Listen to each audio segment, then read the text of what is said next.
हे ईश्वरा सर्वांना चांगली बुद्धी दे, आरोग्य दे, सर्वांना सुखात आनंदात ऐश्वर्यात दे, सर्वांचं भलं कर, कल्याण कर, रक्षण कर, आणि तुझे नाम मुखात अखंड राहू दे. सद्गुरुनाथ महाराज.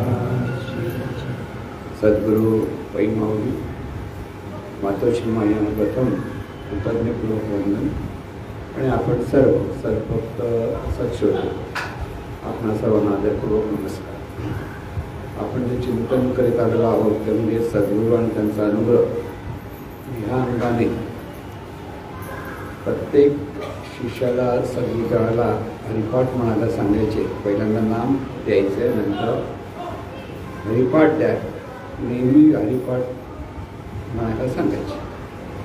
आणि त्या अंगाने हा हरिपाठ म्हणजे नेमकं काय याचा प्रत्यक्ष नेमका अर्थ जर समजत नसेल तर काही न समजता करणं म्हणजे कर्मकांड असं होता कामा नये. म्हणून आपण त्यावर चिंतन करत आलो की इथे सुरुवातच लक्षात ठेवायचं, हरिपाठ याचा अर्थच दिव्य स्वरूपाचा बोध. आपण त्याला नामस्मरण म्हणतो, नामाचा बोध. पण नामाचा बोध म्हणजे तरी कशाचा बोध? दिव्य स्वरूपाचा, की ज्याला आपण परमेश्वरी शक्ती म्हणतो. ही परमेश्वरी शक्ती अनंत स्वरूप आहे. आणि ही जी अनंत स्वरूप शक्ती आहे तीच प्रत्येक रूपारूपाने प्रगट आहे. म्हणजे परमेश्वर हा विषय व्यवस्थित समजून घेता आला पाहिजे. कारण परमेश्वर म्हटल्यानंतर आपल्याला परंपरेने अनेक देवदेवतांची रूपं लक्षात येतात. प्रत्यक्ष जर पाहायला गेलो की जे आत्मज्ञानी संत आहेत किंवा आत्मज्ञानी सत्पुरुष आहेत त्यांना हा परमेश्वर म्हणजे जो अनंत स्वरूप आहे तेच अभिप्रेत. पण पुराणात ह्याच परमेश्वराला विविध रूपं दिली गेली. त्यात अगदी ब्रह्मा, विष्णू, महेश, अगदी गणेश अशी अनेक देव देवतेची अनेक रूपं दिली गेली. कारण अनंत स्वरूप परमेश्वराला अनुभवायचं कसं, पाहायचं कसं आणि ते समजून कसं द्यायचं हा मोठा प्रश्न असायचा. कारण जे अनंत आहे ज्याचं कसंही अंगाने वर्णन करता येत नाही आणि वर्णन केलं तरी ते समजू शकत नाही अशी ती वस्तू असल्यामुळे आता आपण त्याला वस्तू म्हणतो. ती वस्तू अशी आहे की तिला रूप नाही आहे, रंग नाही आहे, गंध नाही आहे, कसलाही आकार नाही आहे. अशी ही निर्गुण निराकार जे हे स्वरूप आहे आणि त्या स्वरूपाचं स्मरण म्हणजे परमेश्वराचं स्मरण आणि म्हणजेच नामस्मरण. हरिपाठ असं जे म्हणतो आपण, हरिपाठ म्हणजे हे स्वरूप कसं आहे हे ज्ञानेश्वर माऊली सांगते. पण ते ज्ञानेश्वर माऊली ते सांगत असताना नामाच्या द्वारे त्याचं स्मरण करा की नामाच्या आधारे त्याचं स्मरण करा. नाम असं ज्यावेळेला म्हटलं तेव्हा परंपरेने किंवा आपल्याला जे ऋषीमुनींनी अनेक संतांनी नामस्मरण करा असा उपदेश केला. हा नामस्मरण करा ह्याचा अर्थ स्वरूप स्मरण करा. आपलं जे मूळ स्वरूप आहे प्रत्येक रूपाचं म्हणजे पशु, पक्षी, कीटक, वनस्पती, जलतत्व असतील किंवा जलचर असतील, त्या सर्वांचं जे स्वरूप आहे ते एकच आहे. एकाच स्वरूपातून सर्व विविध रूपं निर्माण झालेली आहेत आणि ह्या एकाच स्वरूपातून निर्माण झालेली सगळी रूपं आहेत. त्या प्रत्येक रूपामध्ये तेच स्वरूप अधिष्ठानभूत आहे. अधिष्ठान म्हणजे त्याचा आधार आहे. म्हणजे आपल्याला प्रत्येक आपण जे म्हणून आपण स्वतःला आपण आहोत आपण जे म्हणत असतो त्या आपल्याला खरा आधार त्या परमेश्वराचा आहे, म्हणजे त्या चैतन्य स्वरूपाचा आहे. हे सगळे शब्द आहेत लक्षात घ्या. चैतन्य, ब्रह्म, परब्रह्म, आत्मा, परमात्मा, देव, ईश्वर, परमेश्वर, अल्लाह, गॉड, सगळे जे शब्द आहेत त्या एकाच तत्वाला संबोधित करत असतात. तिथे एक तत्व आहे. हे तत्व कसं आहे, कशाही अंगाने त्याचं वर्णन करता येत नाही. म्हणून वेद म्हणजे वेदाने खूप प्रयत्न केले की हा परमेश्वर असा आहे तसा आहे सांगितल्यानंतर शेवटी ते काय म्हणाले, न इति न इति. म्हणजे आता प्रत्येक म्हणजे हा परमेश्वर कसा आहे, झाडासारखा आहे का, तर नाही. आकाशासारखा आहे तर नाही. त्याच्यासारखं काहीच नाही आहे.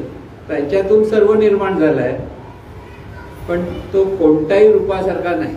पण त्या सर्व रूपाला मात्र त्याचा आधार आहे. म्हणून हे सर्वसाधारण माणसाच्या लक्षात येणार नाही. म्हणून व्यास महर्षी म्हणा किंवा पूर्वीच्या साधू संतांनी ह्या परमेश्वराला विविध रूपं दिली आणि त्या विविध रूपांची भक्ती करण्यासाठी पुराणं लिहिली गेली. आणि हीच पुराणं म्हणजे सर्वसाधारण माणसांना वाटायला लागलं हेच खरं. म्हणजे ते गरुड पुराण आलं, गणेश पुराण आलं, शिवपुराण आलं, ही सगळी पुराण आहेत. पुराण म्हणजे एवढी जाडजड पुस्तक असतात, आपण वाचू शकायला म्हणजे कधी वाचायची असा प्रश्न पडेल ना. पण त्या काळात मात्र ती लिहिलेली गेली आहेत. कारण परमेश्वराचं स्मरण करा हेच सांगायचं. ज्ञानेश्वर माऊलींना पण तेच सांगायचं आहे. म्हणून हरिपाठ याचा अर्थ स्वरूपाचा बोध. आणि ह्या स्वरूपाचं स्मरण कसं करायचं, तर त्या स्वरूपाचं स्मरण करायला नामाचा आधार घ्यावा लागतो. म्हणजे शब्द. पण कोणताही आपण एकमेकाशी बोलताना शब्दाच्या द्वारे बोलतो. म्हणजे भाषा जी आहे त्या भाषेतून आपण बोलतो, जी आपली भाषा आहे त्या भाषेत. पण परमेश्वराचं वर्णन करताना जगातलीच कोणतीही भाषा अपुरी पडते. तिथे त्या कारण शब्दाने त्या वस्तूचं वर्णन करता येत नाही. कारण वर्णन करण्यासारखी तिथे काहीच नाही. आणि म्हणून अशा ह्या परमेश्वराचं वर्णन करताना आपण पाहिलं हरिपाठाच्या वेळेला की जसं एक एक आपण अभंग घेतलो, 10 अभंगापर्यंत आपण आता आलेलो आहोत. तो अभंगामध्ये त्यांनी फक्त पहिलं काय सांगितलं की देवाची द्वारी उभाक्षण बरी. आता देव याचा अर्थ दिव्य स्वरूप. तिथे परत काय रंगरूप काय सांगितलं नाही. म्हणजे अनंत स्वरूप जे आहे त्याच्याद्वारे उभाक्षण बरे. उभाक्षण म्हणजे त्याच्याद्वारे असलेला प्रत्येक क्षण त्याच्या स्मरणाने भर. म्हणजे त्याचं स्मरण तुला अखंड राहू लागतं. आणि हे जे अखंड स्मरण राहशील त्यावेळेला तुला तुझ्या जीवनाकडे तुझी पाहण्याची दृष्टी बदलेल. आणि तिथे मग सर्वत्र ही चैतन्य शक्ती आहे. प्रत्येक रूपारूपामध्ये चैतन्य शक्ती आहे. प्रत्येक देहादेहामध्ये चैतन्य शक्ती आहे. आणि मी म्हणतो ती सुद्धा चैतन्य शक्तीच आहे. पण हे समजायला आता जरी आपण किती सांगितलं तरी समजायला फार कठीण पडतं. म्हणून त्यासाठी आधार घेत घेत गेले की इथे पहिल्यांदा तरी व्यासाचे ज्ञानदेव म्हणे व्यासाची पुन्हा द्वारकेचा राणा पांडव. ज्याच्या द्वारात उभारा म्हणतात तर इथे ते म्हणतात द्वारकेचा जो राणा आहे तो पांडवा घरी आहे. पांडवा घरी म्हणजे कुठे, ह्या आपल्या प्रत्येकाच्या रूपामध्ये प्रत्येक रूप हे पांडव आहे. म्हणजे 5 पंचमुख आपण म्हणतो किंवा पंचमहातत्व, आकाश तत्व, वायू तत्व, तेजतत्व, जलतत्व, पृथ्वी तत्व. ह्या 5 तत्वातून ही सगळी शरीरं बनलेली आहेत. म्हणजे अगदी कीटक म्हणतो, मच्छर म्हणतो ते पासून माणसापर्यंत सगळी ही पंचमहातत्वातून शरीर निर्माण झालेली आहेत. आणि त्यामुळे हे जे पांडव आहे प्रत्येक शरीर म्हणजे पांडव. आणि ह्या पांडव जिथे आहे तिथे द्वारकेचा राणा म्हणजे हे दिव्य स्वरूप. परत लक्षात येते द्वारकेचा राणा म्हणजे श्रीकृष्ण आपण म्हणजे सगुण रूपात तो श्रीकृष्ण. म्हणजे प्रत्येक रूप हे त्या चैतन्य स्वरूपाचं आहे हे त्याने तिथे सांगितलं आपल्याला. आता हे सांगितल्यानंतर परत दुसऱ्याच्या सांगतात की हा परमेश्वर कसा आहे, अगदी घनदाट भरलेला आहे. म्हणजे कुठे नाही असं नाही, अनंत स्वरूप आहे पण घनदाट आहे. पण तो दिसणारा नाही. तिसऱ्या ह्याच्यात त्यांनी सांगितलं की बाकीच्या कुठल्याही गोष्टी तुम्ही अडकू गुंतू नका, पण जे अव्यक्त निराकार नाही जे आकार जेथुनी चराचर त्याचे पाहिजे की हे जे परमेश्वरी शक्ती म्हणजे आता बघा, आता परत त्यांनी दाखवलं काय सांगितलं की ते स्वरूप कसं आहे, अव्यक्त आहे, निराकार आहे, अव्यक्त निराकार नाही जे आकार जेथुनी चराचर, चर आणि अचर जिथून निर्माण झालं त्याचं स्मरण कर.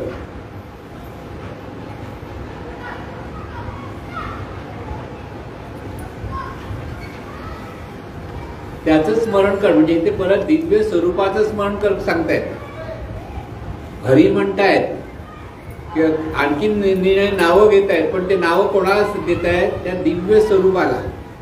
म्हणून तिसऱ्या ह्याच्यात सांगितल्यानंतर चौथ्या ह्याच्यात त्याचं स्मरण करायला काय करावं लागेल, उभा राहाय निवांत. म्हणजे भावे विण भक्ती, भक्ती विणे मुक्ती, बळे विण शक्ती बोलू नये. भाव धरल्याशिवाय, आता भाव धरणं म्हणजे नेमकं काय परत लक्षात ठेवा. भाव धरणं म्हणजे ते जे तत्व आहे, म्हणजे जे तत्व ज्याला आपण म्हणतो निर्गुण आहे, निराकार आहे, अदृश्य आहे, अव्यक्त आहे, सर्व अनंत आहे, ते जे तत्व आहेत त्या तत्वाचे आपण आहोत. आपला भाव काय, आता पती पत्नी लग्न झाल्यानंतर पहिले दोघं एकमेकाला ओळखत, एकमेकाला पती पत्नी म्हणत नव्हते, लग्न झाल्यानंतर पती भाव आणि पत्नी भाव तिथे तयार होते. तसंच जो साधक आहे त्या साधकाला मनात भाव आला पाहिजे, मी त्या अनंत स्वरूपाचं आहे. म्हणजे हे जे रूप आहे आपलं, ते आपलं आपलं रूप म्हणजे तोच आहे, त्याला म्हणतात भाव. तेच होऊन राहणं म्हणजे मी म्हणून जे मी मला स्वतःला वेगळा समजतोय ते तसं नाहीये. ते चैतन्य स्वरूपच ह्या रूपाने प्रगट आहे, सर्व रूपाने प्रगट आहे.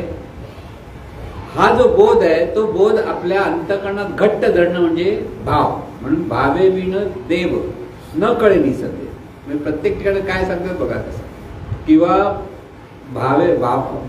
भावविण भक्ती, भक्ती विण मुक्ती, बळे विण शक्ती बोलू नये, कैसेनी दैवत प्रसन्न त्वरित, उगा राहे निवांत. मी इथे निवांत राहायला पाहिजे. निवांत का राहायचं, कारण सतत तू पाहतो, सर्व विश्वाशी संबंधित होतो, तिथे तुला कुठेच लक्षच नसतं, त्या रूपामध्येच गुंतत बसतो. म्हणजे पिक्चर 3 तास मस्त बघतो की नाही आपण सगळे, पण 3 तास नामस्मरण करा म्हटलं तर पोटात गोळा येतो, अरे बापरे इतका वेळ कोण बसणार, कारण आपल्याला ते कळतच नसतं का करायचं. पण अखंड ज्याच्यामुळे आपलं जीवन चाललंय ते साधं स्मरण आपल्याला करायचं आहे की मी म्हणणार, मी म्हणून कोणीच नाहीये, ती जी चैतन्य शक्ती आहे की ते अनंत स्वरूप आहे, तेच या सर्व रूपाने प्रगट आहे.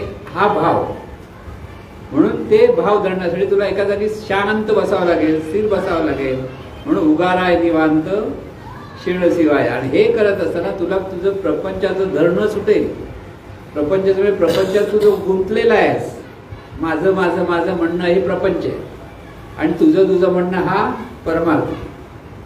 लक्षात घ्या, माझं म्हणून सतत आपल्याला वाटतं तोच प्रपंच आहे, ते धरणं सुटलं पाहिजे.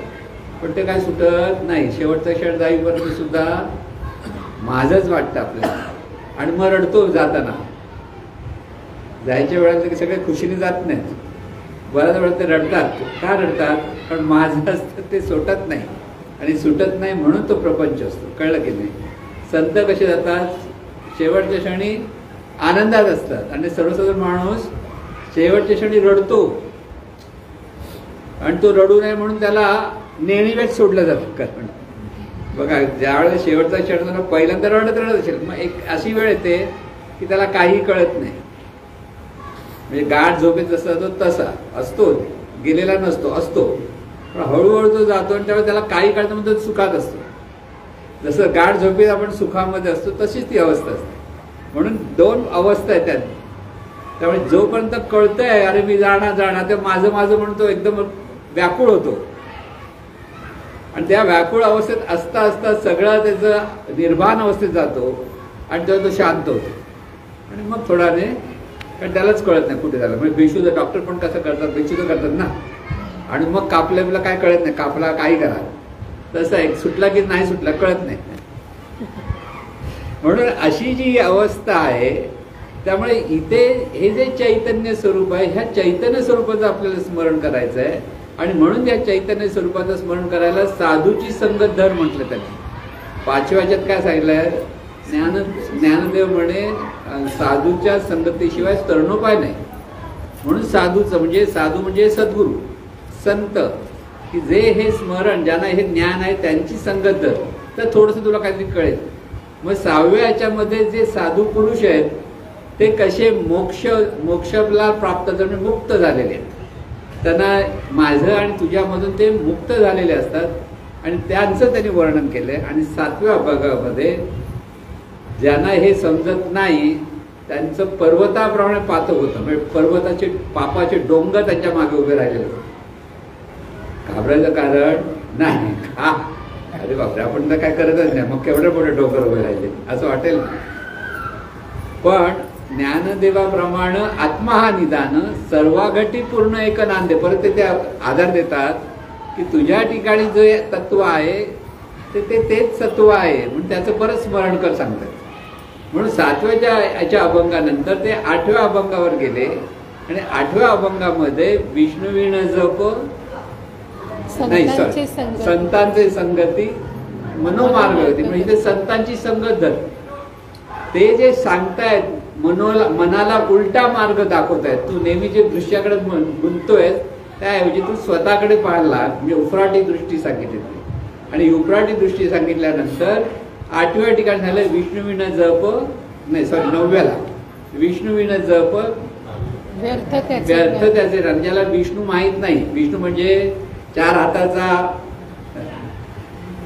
शेषनारायणावर झोपलेला मस्त की बाजूला लक्ष्मी उभी आहे सेवा करायला, हा म्हणजे विष्णू नाही. अणु रेणू रस रेणू मध्ये जो मुक्तपणे ज्याचा प्रवेश आहे ते जे चैतन्य स्वरूप आहे ते विष्णू. आणि त्या विष्णुवीण जर ते स्वरूप कळलं नाही, विष्णू विष्णू करतोय, रामकृष्ण हरी करतोय, काही उपयोग नाही. मला एका नामदार सगळ्या संतांनी सांगितलं ना, येईल असं बोल रामकृष्ण म्हणजे पुण्य मिळालंच पाहिजे की नाही. चॉकलेट खा म्हणतात संत. काय सांगतात, आता ज्याला औषध बाळाला औषध द्यायचंय, कडू आहे ते घेणार नाही ना, मग गुळामध्ये लपवून गुळ खा करतात ना. गुळ खाल्लं की बरं वाटेल, तसं नुसतं नाम घेतलं की बरं वाटेल, पुण्य मिळेल. ह्या पुण्याचं लालूच दाखवतात संत. नाही तर कोण घेणार नाम, कळतच नाही तर नाम कसं घेणार. म्हणून ते म्हणत संत जे सांगतात येईल तैसा बोल रामकृष्ण हरी, जरी चुकून नाम घेतलंस तरी तुला पुण्य मिळेल. मग चुकून नोकन तू काहीतरी नाम तरी घ्यायला लागतो ना, पण ते घेतलं म्हणजे पुण्य मिळत नाही, पण हळू तो त्या मार्गाला लागेल. आणि त्यासाठी हे सगळं संतांना सतत कळवळ आहे की बाबा ह्याने नामस्मरण म्हणजे आपण चैतन्य स्वरूपाचं आहोत हे स्मरण कळलं. लक्षात घ्या, तिथे वळवणं फार कठीण आहे. पण लहानपणापासूनचे ते संस्कार असतील तर आपण नाम घेतो. ती मुलं नाम घेताना बघतो, लहानपणापासून ज्यांच्या घरामध्ये नामस्मरण चालू असेल, हरिपाठ चालू असेल, त्यांच्याकडे सतत चालू राहतो. पण तसं चालू झालं तरी त्यांना जर अर्थ कळला नाही तर ते सगळे शब्दच असतात. म्हणून हे सगळे शब्द नाही, त्या शब्दाच्या मागे भाव आला पाहिजे. मी म्हणणारं ते जे तत्व आहे तेच त्या चैतन्य स्वरूपाचं रूप आहे. आणि हे चैतन्याचं रूप म्हणजे चैतन्य स्वरूपाचं आहे हे कळण्यासाठी हा सगळा प्रयत्न आहे. नामस्मरणातून आपल्याला सतत लक्षात आलं पाहिजे की हे सगळं जीवन परमेश्वराचं आहे, म्हणजे चैतन्य स्वरूपाचं. म्हणजे इथपर्यंत आपण हे सगळं पाहत आलो. आणि आता कितवा अभंग आहे? 11वा ना. तो 11वा अभंगामध्ये काय सांगितलंय तुम्हाला? अगदी सोपं सांगितलंय. हो, काय सांगितलंय? हरी उच्चारणी अनंत पाप राशी जातील लयासी क्षणमात्रे. आता किती सोपं सांगितलंय ना. नुसतं हरीचं उच्चारण कर सगळी पाप निघून जाते. अगोदर पर्वताप्रमाणे पातक होतं ना. आता सांगते नुसतं हरी उच्चारण कर म्हणजे लालू दाखवल्यासारखं आहे ना. पण हा 11वा अभंग आहे, लक्षात ठेव. 10 अभंगात त्यांनी काय सांगितलंय त्याच्यावर तू हरीचं उच्चारण करशील तर आनंद पाप राशी जातील. हा त्याचा अर्थ आहे. मागचे 10 अभंग फुकट नाही घालवले. आपण एकदम 11 अभंग म्हणाले काय सोपं सांगितलं. हरी उच्चारणे अनंत पाप राशी जातील लयासी क्षण मात्रे तृण अग्निमेळे समरस झाले तैसे नामे केले जपतारी. म्हणजे जसं सुक्या गवताला जशी आग लागली तर काय होतं, जळून खाक होतं. तसं नुसतं तुम्ही हरी म्हणा, लालू दाखवतात, हरी म्हणा तुमची सगळी पापं निघून जातील. पण खरा अर्थ काय की जो हरी आहे त्या हरीला जर स्फुरण झालं हरी आहे तर सगळी पापं निघून जातील. काय मी म्हणतो ते लक्षात घ्या. हे जे चैतन्य स्वरूप ह्या रूपातून प्रगट आहे, ह्या चैतन्य स्वरूपाने स्वतःच स्मरण केलं की हे चैतन्यच आहे, दुसरं काहीच नाही. ह्या स्मरणातून जेव्हा प्रत्येक नामधारक जीवन जगायला लागेल तर त्याची सगळी पापं दूर झाली. पापं दूर झाली म्हणजे परत काय, पाप काय, सगळ्यात मोठं पाप कसलं, आपलीच आपल्याला ओळख नसणं हे सर्वात मोठं महापाप. वेडा माणूस असतो की नाही, वेडा त्याला काही कळत ना, तो कोण आहे काय, आपण म्हणतो बिचाऱ्याने काय पाप केलं कोणाचं असं म्हणतो ना. तसे साधू संत सगळ्यांना आपल्याकडे बघून म्हणतात बिचाऱ्यांनी काय पाप केलंय कोणाचं, समजलं.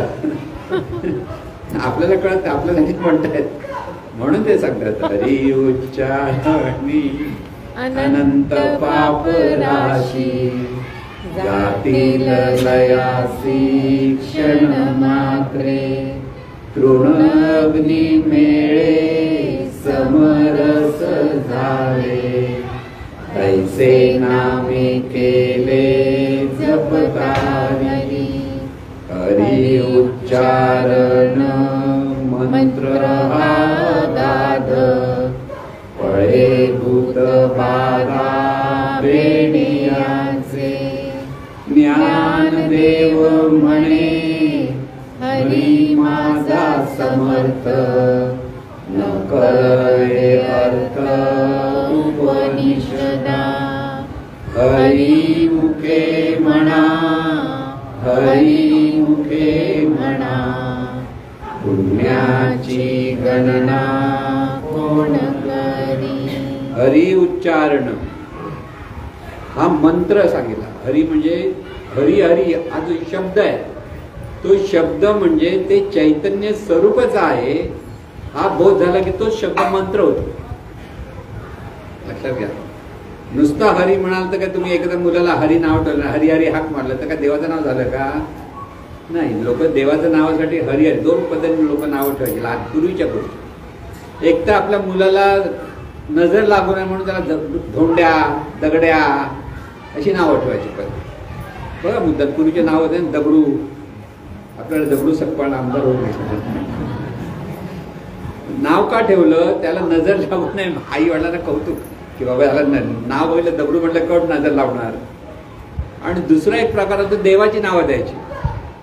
विठोबा म्हणा किंवा रामचंद्र म्हणा, किती ते देवाचं ना स्मरण दोन्ही ठिकाणी स्मरण होतच नाही. दगडा म्हणून दगडाचं स्मरण होत नाही आणि रामचंद्र म्हणून रामाचं स्मरण होत नाही. हे स्मरण होण्यासाठी देव म्हणजे काय हे कळलं पाहिजे, हा त्याचा अर्थ असतो. म्हणून नुसतं नाम घेतलं की झालं नाही. तो बोध लक्षात घ्यायला पाहिजे, त्याचा भाव धरता आला पाहिजे, तिथे श्रद्धा असावी लागते. आणि हे सगळं सतत जमण्यासाठी संतांची संगत असावी लागते. आणि संतांच्या संगतीप्रमाणे किंवा त्यांच्या ज्ञानाप्रमाणे आपल्याला सतत अभ्यास करावा लागतो. पण नामस्मरण इतकं सोपं नाही. जितकं तोंडात येतं नाम म्हटलं की आलं झालं नाही. ते नामामध्ये आपल्याला सगळं आपलं जीवन म्हणजे या चैतन्य भावामध्ये आपल्याला आपलं जीवन जगता आलं पाहिजे, तेव्हा ते खरं नामस्मरण. नुसतं म्हटलं म्हणजे नामस्मरण नव्हे, तर प्रत्येक आपलं पाहणं, बोलणं, ऐकणं सगळं काही त्या चैतन्य भावात झालं पाहिजे. भाव व्हायचं म्हणजे ते होऊन राहायचं तुम्हाला. आता ते होऊन राहून ते जीवन जगायचं. म्हणजे आता एखादा तुम्ही सिनेमा बघता आणि त्या सिनेमामध्ये समजा अमिताभ बच्चन कुठची तरी एखादा गुंडाची किंवा एखाद्या महानायकाची भूमिका करतो. 3 तास तुम्ही त्याला त्या भूमिकेत पाहता, त्यावेळेला तो अमिताभ बच्चन नसतो ना. तो अमिताभ बच्चन म्हणून पाहत नाही. तो कोण चांगली आहे कोणतरी मोठा हिरो किंवा काही चांगलं काम करतो म्हणून पाहता आणि आपल्याला त्याचं कौतुक वाटतं वगैरे सगळं. आणि ती भूमिका बघून आपल्याला अमिताभ बच्चन आवडतो. आपल्याला उलट करायचं आहे. आपण मी म्हणून जे ऍक्टिंग करतो ती आता ऍक्टिंग म्हणून समजा, पण मुळात आपण जे चैतन्य स्वरूप आहोत ते रूपाच्या ऍक्टिंग करतो. मग आता भाव मनात काय, आता अमिताभ बच्चनला मनात काय भाव असतो, तो अमिताभ बच्चन आहे. तो कोणी काय त्याचं नाव होतं सगळ्या पिक्चर मध्ये म्हणायचं काय, चव्हाण, विजय चव्हाण, म्हणजे विजय चव्हाण म्हणायचं ना, काय डायलॉग असतात. तो किती जरी विजय चव्हाण सगळीकडे बोलत असला मनात तो म्हणा मैं अमिताभ बच्चन होतो. लक्षात घ्या, आपलं तसं व्हायला पाहिजे, पण आपलं उलट व्हायला, उलट काय, मैं चैतन्य हो. पण मै नको ना, पण मै आता कळायला मग एकदा तो मी पण कळला पाहिजे ना, आहे ते चैतन्य आहे. हे स्मरण, हा भाव निर्माण होणं म्हणजे नामस्मरण म्हणजेच भावस्मरण. आणि हे नाम घेण्यासाठी ते म्हणतायत हरी उच्चारणी अनंत पाप. अनंत पापराशी म्हणजे कोणता, देहभाव दूर जाणं हे पापराशी. देहभावाची पापाची रास आहे. हा देहभाव बाजूला गेला की, म्हणून हरी उच्चारण मंत्र हा गाद पळे भूतबाधा बेणे. त्याचे भूतबाधा म्हणजे देहभाव. आपण म्हणतो भूताटकी जाते, कोकणातल्या माणसाला बरं आहे बा, भूताटकी जाते म्हणून राम राम म्हणायचे. आपण जर गावाकडे का कधी, आता आम्हाला पण लहानपणी शिकवलं राम राम म्हणायचं. तर आम्ही वरळीला राहायचो त्यावेळेला, मला आठवतं. आणि वरळीला समोर सुरई, वरळी समुद्र किनाऱ्यावर ते वडील आमचे इन्स्पेक्टर असताना पोलीस कॅम्प होता तिथे आम्ही राहायचो. बैठी घरं होती कौलात. आणि समोर एक सुरैयाचा बंगला होता, म्हणजे सुरैया राहायची नटी. उजव्याला दुसरी निम्मी म्हणून नटी होती, ती राहायची. आणि तिथे मोठं बदामाचं झाड होतं. एकदा त्या सुरैयाच्या बंगल्यातून कोणती उडी मारून मेला, आत्महत्या केली पडली. आणि मग मोठे सांगतात, आणि माझं वय होतं तिसरीत होतं त्यावेळेस, तिसरीच्या गोष्टी सांगतात तुम्हाला, तिथे भूत आहे. कोण तो मेलेला उडी मारला तो त्या बदामाच्या झाडावर बसलेला असतो. आम्ही बघायचो आणि म्हणे राम राम राम राम. कारण राम राम म्हटलं की भूत पळतं. हे असं म्हणजे संत सांगतात वेगळं, आपण समजतो वेगळं. की हरी उच्चारण मंत्र आगात पळे भूतबाधा बेण्याचं. म्हणजे भूतबाधा म्हणजे आपल्या ठिकाणी जो देहभाव आहे, मी अमुक आहे, मी असा आहे, मी तसा आहे, हे जे सतत प्रत्येकाकडे चाललंय, ती बाधा आहे आपल्याला. आपल्याला म्हणतो हीच आमची ओळख आहे म्हणतो, म्हणून आपण पापी आहोत म्हणतो. संत म्हणतो, आपण नाही म्हणत. म्हणून हरी उच्चारण मंत्र हा अगाध पळे भूत बाधा बेनियाचे. ज्ञान देव म्हणे हरी माझा समर्थ न करवे अर्थ उपनिषदा नाही, त्याचं स्वरूप शब्दामध्ये मांडता येत नाही. हेच ते सांगतात की जे स्वरूप आहे, स्वरूप आहे किती जरी सांगितलं तरी ते शब्दामध्ये नाही सांगता येणार. मग ते समजावण्यासाठी काय केलं पाहिजे, भावच धरता. भाव धरारे देव आपला असं करा. हा भाव धरायचं म्हणजे नेमकं काय धरायचं, तर ते चैतन्य शक्ती जिथे मी जे आपल्याला वाटतं ते आहे, ते चैतन्य स्वरूपच आहे. हा भाव म्हणजे आपण जाणीवपूर्वक हे सतत स्मरणात ठरवावं लागतं की मी म्हणून अमुक तमुक जे आहे ते खरं नाहीये. तर ह्या शरीरातून हे जे जाणणारं तत्व आहे, ते जाणणारं तत्व ते मी. अर्जुन पण न घेता मी ऐसे पंडुसुत ते तयाचे रूप असं म्हणतात. की मी अर्जुन म्हणजे प्रत्येक आपण आपल्या नावाने ओळखतोय, मी अमुक तमुक. ते बाजूला करा. आणि ते बाजूला करून कोण उरलं, ते स्वरूप उरलं. म्हणजे आता आपण बघा, आपण कुठेही जातो येतो तर आपली ओळख सगळी सांगतो. आपली ओळख म्हणजे काय, आपला आधार कार्ड. आधार कार्ड, नाव काय, गाव काय, भाऊ कोण, बहीण कोण, आईचं नाव काय, वडिलांचं नाव काय, जात धर्म सगळं जे आहे ती ओळख आपली. कुठपर्यंत असते ती ओळख, जिवंत आहे तिथपर्यंत. एकदा तो गेला तर कोणाला ती जात माहिती आहे की धर्म कुठे गेला काय झालं काही कळत.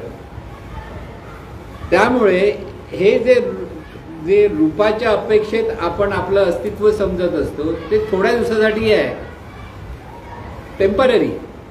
परमनंट काय, परमनंट हे जाणणारं तत्व जे आहे, जिथे मी हे स्फुरण होतं ते परमनंट आहे. ते देह असला तरी आहे, देह नसला तरी आहे. आता हे जे परमनंट म्हणजे ते चैतन्य स्वरूप आहे. म्हणजे जे जाणणारं तत्व म्हणतो आपण, म्हणजे मी म्हणतो कोण, ते जाणीव त्याला म्हणतो आपण, जाणणारं तत्व म्हणतो. त्या जाणणाऱ्या तत्वाला रंग नाहीये, रूप नाहीये, आकार नाहीये, गंध नाही, हे ते संत सांगतात. म्हणून इथे ज्ञानेश्वर माऊली नेहमी ज्ञानेश्वरीमध्ये पण ओळख करून देव देव म्हणून व्यर्थ का फिरसे, निज देव नेण्याची मूळ कोण, हे जे निज देव म्हणजे स्वरूप देव, हे निज देव जिथे मी म्हणजे आपल्याला वाटत असतं, जे थोडासा तो भाव आहेचा, तिथेच देव आहे. निज देव नेणसी मुळी कोण, देवा नाही रूप, देवा नाही नाव, देवा नाही गाव, कोठे काय. आणि मग मार्गदर्शन कर, ज्ञानदेव म्हणे भजा आत्मदेव, अखंडित सेवा करा. म्हणजे ज्या अनंत स्वरूपाचं स्मरण करायचं असेल तर ते अनंत स्वरूपच आपल्या देहाच्या ठिकाणी आहे, आणि त्या देहाच्या ठिकाणी तेच तत्व पाहताय, बोलताय, ऐकताय, पण त्याला रंग रूप गंध काही नाहीये. मग हे जर कळलं तर मी म्हणजे देह आणि देहाला ठेवलेलं नाव म्हणजे मी, ही जी आपली जी ओळख आहे ती, त्या ओळखीला काही अर्थ नसतो. पण तुम्हाला त्या ओळखीला अर्थ नाही म्हणजे कसं व्हायचं, असं वाटतं ना, आपलं वाटतं हेच तर आपलं सत्य वाटतं. पण हे सत्य स्वरूप जे निर्गुण निराकार, सगुण निराकार आहे, ते आपलं सत्य स्वरूप आहे. हा भाव ओळखला तर माझं म्हणून असलेली आसक्ती आपली दूर होईल. लक्षात घ्या, आसक्ती आपल्याला, माझं घर, माझी प्रॉपर्टी काय असेल ते, माझी कोलपाट लाटणी ती पण माझी असतात ना. बघा ना, ठेवा बाजूला, दुसरं नको ती राहू देत माझ्याकडे, ती हाताला सवय लागलेली. हे जे माझे पण आहे, साधी उशी, एक दिवस दुसरीकडे घरी झोप गेला, ती माझी उशी नव्हती म्हणून मला झोप नाही आली. आतमध्ये इतकी आसक्ती असते माझेपणाची. तुम्ही कोणाच्या घरी जा आणि त्याची उशी उचला, बघा ना, गंमत करा आणि घेऊन जायला पटकन, अरे माझी उशी पुढे घेऊन चालला. माणसाच्या मनात आसक्ती किती असते ती बघ. तुम्हाला गंमत करा, कोणाच्या घरी जा, नाही करून तुम्ही निघा, तो असा घाबरेल, उशी घेतो, खेचून घ्या तुमच्या उशीची किंमत ती किती, पण तरी सुद्धा माणसाच्या मनात एवढी आसक्ती असते. त्या माझे पण किती असतं आपल्याकडे ते आपण लक्षात घ्या. म्हणजे त्याच्याकडे म्हणजे आपल्याकडे पण असतं, नाही त्याच्याकडे पण आपण हसलो तरी आपल्याकडे असंच असतं. हे माझे पण सुटलं पाहिजे. हे माझे पण सुटण्यासाठी आहे ते सर्व देवाचं आहे, हा भाव दृढ झाला पाहिजे. आणि हा जेव्हा दृढ भाव होईल त्यावेळेला हा देहभाव बाजूला जाईल. लक्षात घ्या, माझे पण जातं, म्हणजे देहभाव बाजूला जातो, आणि आहे ते चैतन्यच आहे आणि सर्वत्र चैतन्य आहे. ह्या भावामध्ये आपल्याला सर्वांशी आपलेपणाचा संबंध जोडता येतो. ते जोडला जातो, तिथे मग वेगळं कोणाच वाटत नाही, सगळे आपलेच वाटतात. आणि म्हणून सगळे आपले वाटणं हा चैतन्य भावाचा परिणाम असतो. आणि मी माझ्यापुरती बघेन, मला बाकीच्यांचं काय पडलेलं नाही. म्हणजे माझा बिछाना, माझी खुर्ची, माझं सगळं चालू असतं ना. तर आता खुर्ची बिर्ची तर माहिती आहे, सगळीकडे खुर्ची सोडायला कोण तयार होत नाही ना. ते माझे पण असतं प्रत्येकाचं. आणि त्यामुळे इथे संत सांगतायत की हे जे चैतन्य स्वरूप आहे त्याचं वर्णन करायला उपनिषद, म्हणजे जे ऋषीमुनींनी जी उपनिषद निर्माण झाली त्या परमेश्वरच्या चिंतनातून त्याचं वर्णन केलं आहे. अगदी खूप मोठ्या दर्शनमय ग्रंथ आहेत मोठमोठे, तरी सुद्धा त्या चैतन्य स्वरूपाचं वर्णन पाहिजे तसं करता येत नाही. कारण ते वर्णन केल्यानंतर समोरच्याला समजलं तर ते वर्णन असतं. आता बघा, लहान मुलाला जर तुम्ही डोळे बंद करून तोंडात काहीतरी घातलं गोड आणि त्याला सांगते कसं होतं, तर तो काय सांगेल, गोड होतं. म्हणजे गोड होतं म्हणजे कसं होतं ते सांगता येणार नाही. मग जर त्याने गुळासारखं गोड असेल कळलं तर तो म्हणा गुळासारखं गोड, साखरेसारखं गोड असेल साखरेसारखं गोड. गोडाचे प्रकार आहेत ते सगळे. म्हणजे गुळाची गोडी वेगळी, साखरेची गोडी वेगळी, मधाची गोडी वेगळी. पण हे तिन्ही जर त्याला माहीत नसेल तर तो म्हणून माहीत नाही, गोड ते गोड. तसं संतांना हे कळलेलं असतं, हे चैतन्य स्वरूपच आहे. शब्दामध्ये ते सांगायला जातील तितकं किती झालं ते समोरच्या ते कळत नाही. आणि त्यामुळे त्याला नामस्मरण कसं करायचं ते कळतं. मग ते आणि मी एकच आहे हे जे संत सांगतात. म्हणून संतांची संगती पाहिजे. संतांकडनं पुन्हा पुन्हा ऐकावं लागतं, पण आपल्याला ते कळतच नाही. आपल्याला वाटतं काय फक्त बरं विठ्ठल विठ्ठल म्हटलं की झालं, संपलं. आणि तुम्हाला कोणी सांगितलं, संतांनी सांगितलंय, नुसतं नाम घे सुटशील सगळ्यातून. पण असं सुटता येत नाही. ते जाणीवपूर्वक, अभ्यासपूर्वक हे जे चैतन्य स्वरूप आहे हे समजणं म्हणजेच परमेश्वराचं खरं स्वरूप समजणं. ते ज्या दिवशी ज्याला समजेल त्याच्या विचारामध्ये, उच्चारामध्ये, आचरणामध्ये फरक पडलेला असेल. फरक म्हणजे काय, तो सर्वांकडे आपलेपणानेच पाहिजे. आज आपण एकमेकांना आपलेपणाने पाहतो का? नाही पाहतो. थोडा वेळ आपली जवळजवळ आपलेपणाने पाहतो. मुलगा मुलगी, नवरा बायको इथपर्यंत. ते पण कोण दोघं प्रेमाने बोलले तर. जर मनासारखं ऐकलं नाही तोही आपलाच नाही. साधी गोष्ट. कोणीच कोण आपलं नसतं. देहभावात कोणीच कोणाचं आपलं नसतं. देवभावात सर्वच आपले असतात. हा मोठा फरक आहे. लक्षात घ्या. हे जेव्हा समजेल त्यावेळेला त्याला नामस्मरण समजलं. लक्षात घ्या. म्हणून हा जो अभंग आहे, अभंग दिसायला सोपा आहे की नुसतं हरीचं उच्चारण कर सगळ्या पापराशी जातील, तसं नाहीये. तिथे भाव धर, श्रद्धा कर, अगदी कसोशील प्रयत्न कर. तिथे संतांची किंवा सद्गुरूंची संगत धर आणि त्याच्यातूनच तुला हे हळूहळू कळेल. कारण हळूहळू कळण्यातूनच ते नामस्मरण नेमकं काय त्याचा बोध होईल. आणि म्हणून खरं नामस्मरण ते हे की जिथे नाम घेतलं म्हणजे ते स्वरूपच आहे हे सतत मनात राहिलं पाहिजे. आहे ते चैतन्यच म्हणा की आहे तो आत्मा म्हणतात. म्हणून शब्दाकडे बघायला गेलं तर गोंधळाला होईल. आपण आहोत हे अगदी डोळे झाकून बंद करून विचार करा. आहे आहे आहे कुठे आहे, कुठे आहे सांगता येत नाही. तुम्ही अंगठ्याकडे बघा, अंगठा आहे का? आहे. पाय तळपाय बघा, आहे का? आहे. पोटरी बघा, आहे. ढोपर बघा, तिथेही आहे. आणि डोक्याकडे पाहिलं तरी आहे, पाठीकडे आहे. मग कुठे आहे? सर्वत्र आहे. हा जो सर्वत्र आहे या देहामध्ये व्यापून त्याला आपण चैतन्य म्हणतो. आणि ते चैतन्य स्वतःच स्वतःला जाणतं, दुसरा कोणी जाणू शकत नाही. म्हणून त्याला स्वसंवेद्य म्हणतात. म्हणून ज्ञानेश्वर माऊलींनी सुरुवातच तशी केली. ओम नमोजी अद्या वेद प्रतिपाद्या जय जय स्वसंवेद्य आत्मरूपा. म्हणजे हे जे आत्मरूप आहे, जाणणारं तत्व आहे ते आत्मरूप आहे. ते स्वतःलाच स्वतः जाणतं. आपण आहोत हे तत्व तिथे स्वतः जाणतं. प्रत्येक जण स्वतःला आपण जिवंत आहोत म्हणतो की नाही. त्याला म्हणतो तू आहेस काय, तर काळू काय, आणि प्रत्येक एकमेकाला हाक मला दिसत नाही तर आपण आहे काय, तर आपण हा आहे आहे होतो ना म्हणतात. आणि कधी कधी आपल्या खटखट माणसाचं मला वाटलं का तू जिवंत आहेस की नाही. जिवंत आहे हे स्वतःला कळणं हे स्वसंवेद्य आहे, दुसऱ्याला कळत नाही. म्हणून पेन्शन झाल्यानंतर वर्षाला तिथे दाखवलं जिवंत आहे, सर्टिफिकेट द्यावं लागतं, नाही तर पेन्शन बंद होईल तुमची. बघा तुम्हाला वर्ष लोक म्हणतात अरे काय सांगायचं, तर म्हणजे तू जिवंत आहे याचा पुरावा द्यावाच लागतो, नाही तर कसं देणार पेन्शन. एकदा तो जिवंत आहे म्हणणारा गेला की तो पुरावा देऊ शकत नाही, म्हणून त्यांना पुरावा लागतो. म्हणून हे आहेच स्मरण सतत आपल्याला असलं पाहिजे. आणि आहे म्हणजे तेच चैतन्य स्वरूप आहे. आणि ह्या चैतन्य स्वरूपाचं सतत स्मरण करताना पुढे काय म्हणतात बघा 12वा भाग.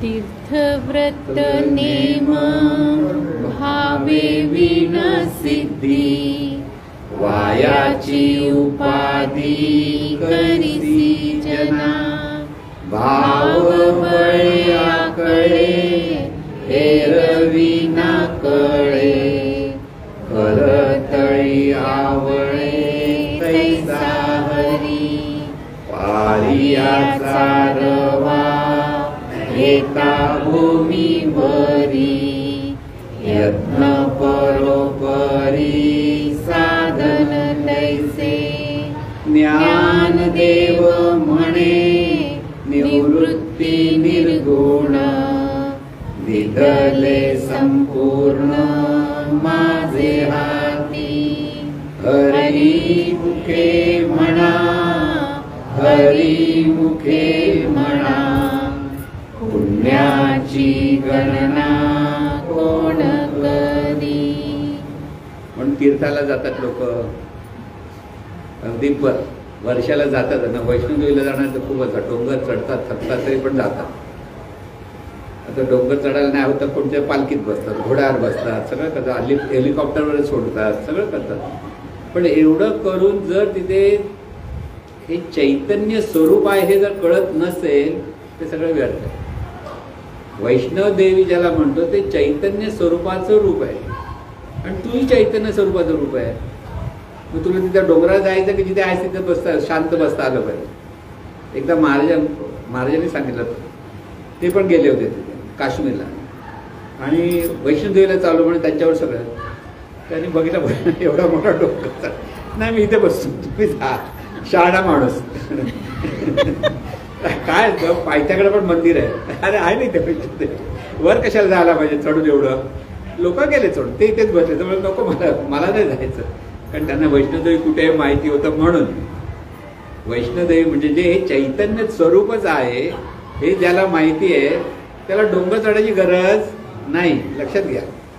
आणि म्हणून तरी पण लोकांना ते कळत नाही. तीर्थयात्रेला झालंच पाहिजे. आता महाकुंभाला केवढी गर्दी आहे बघा, लाखो लोक आहेत, असतील साधू पुरुष आहेत, सगळे संत समागम आहे असं सगळं आपण जरी म्हटलं तरी सुद्धा इथे लोक जातात. त्यांना जर हे चैतन्य स्वरूपाचं सगळं चाललेलं कार्य आहे हे जर कळत नसेल तर सगळं व्यर्थ आहे.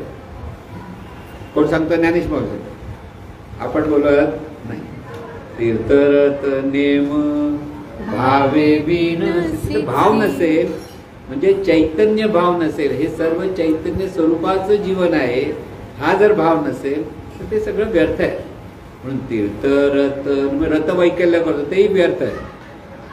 करतो ना, आता गुरुवार संपला ना, मार्गशीर्ष महिना, महालक्ष्मी प्रसन्न होणार म्हणून अगदी 7वा गुरुवार मोठा हो, जेवायला खायला सगळ्यांना देतात. पण येते का लक्ष्मी पैसे घेऊन परत? घे तिला. आपल्या मनाची कल्पना असते सगळी तसं व्हायला पाहिजे.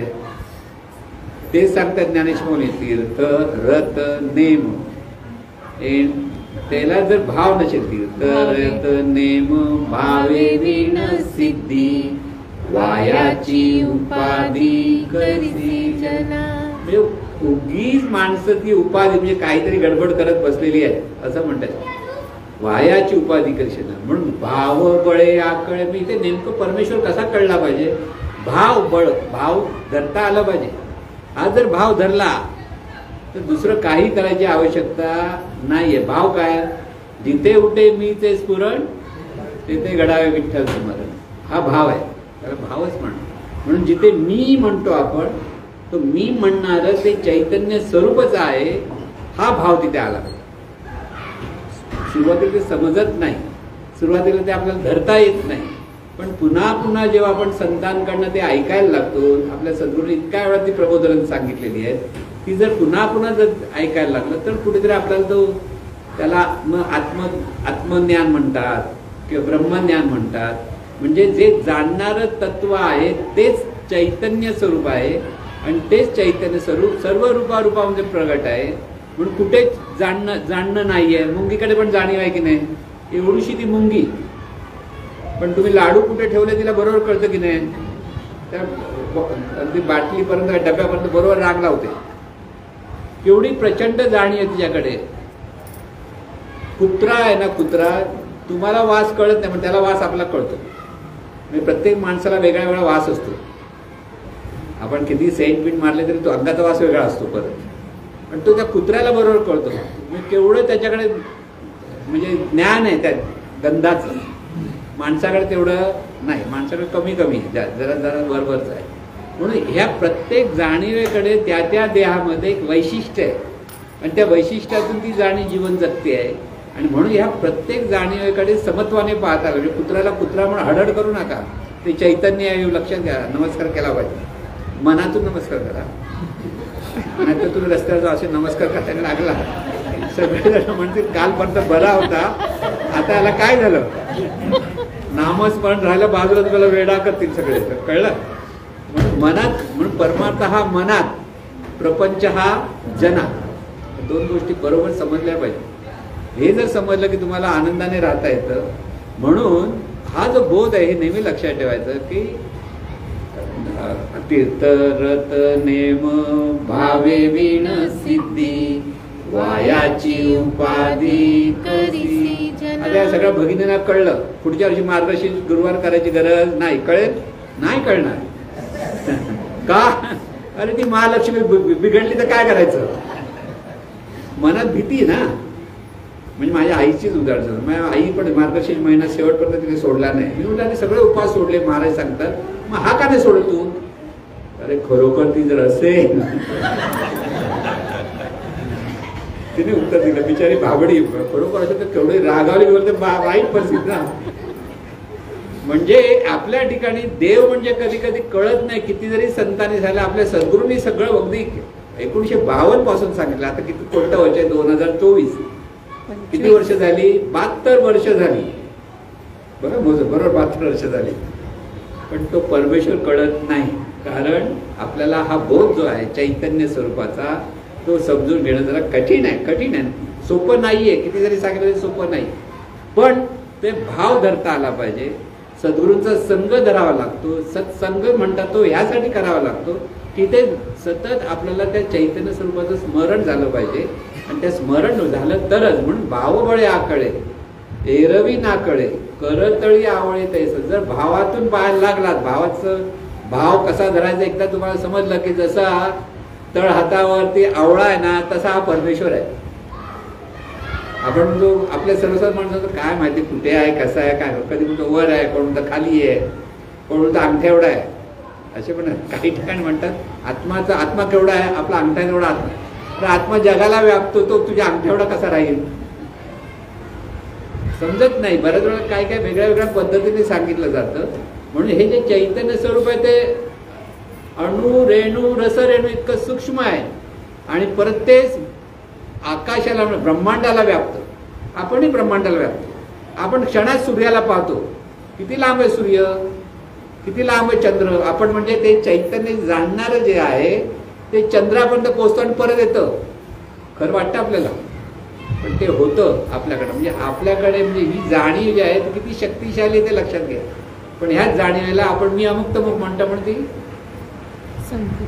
संकुचित झाली. म्हणून भाव बळे आकळे एरवी नाकळे करतळी आवळे तैसा हरी पाया चारवा घेता भूमीवरी यत्न बरोबरी साधन तैसे. म्हणजे पारा पडतो, पारा खाली पडला आणि तो जर तुम्ही हाताने उचलायला गेला तर हाताला लागतो, पण हातात येत नाही. तसं निंदाणी साधनं अनेक लोक त्या परमेश्वराची कृपा करण्यासाठी उपास तपास यज्ञ व्रतवैकल्य सगळं करतात. तिथे थोडंसं बरं पण वाटतं, शांत वाटतं. म्हणजे पारा हाताला लागल्यासारखं असतं, पण हातात येत नाही. हातात कधी येईल? भाव बळे आकडे एरवी नाकडे करतळे आवळे तैसे. भाव धरायला शिकता आलं पाहिजे. तो भाव समजला पाहिजे.